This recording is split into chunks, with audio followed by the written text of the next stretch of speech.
TheorySabers.com. Yeah, and I think that leads me to the next thing that I wanted to talk about is like, all of you guys, like, don't look at us. We're just two dudes that were the same as you. We just applied ourselves on the internet, and now we're, making our own fan films and stuff. Anybody can do it. We're not anything special. We just did it consistently. That's it.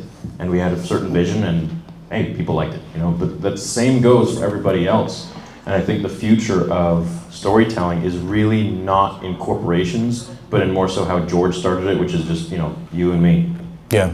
Literally. Yep. Like, that's what Josh is doing with this comic. Yep. I've been writing a book. I'm 60 pages in, finally. And I'll be releasing a comic on my own IP, which is turning out to be pretty fun.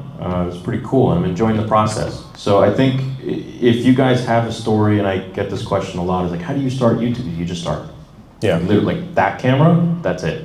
You should put up a video. Don't have to edit it, nothing fancy. Just start growing your own audience, speaking to people that resonate with you, and it's so easy, man. And it's great, and then you can eventually, that can be your full-time thing maybe. But if you don't apply yourself, you'll never know. So yeah, the fandom's in a weird spot, and I think a lot of people I know that I want to be excited about Star Wars. I know without a doubt 100% that I want to, but I also know that I'm not. And I know that there are moments where I can kind of break through the fog and find those old feelings again, but more often than not, it's kind of like what you were saying. She asked about the Old Republic, and you kind of went to, but can they? And that's ever present right now. Is like, can they actually do this? Yeah. And is it actually going to feel right? You know what's funny is every time I watch the first 6 films, I don't know if you guys have watched them recently, but like you immediately just get that feeling again. Like it's like it never went away. Every time. It's so different. And I like some of the Disney stuff, like Mando, I really enjoyed. Season 1 and 2. Tales of the Jedi was great. So it's like they can hit the mark. Yeah.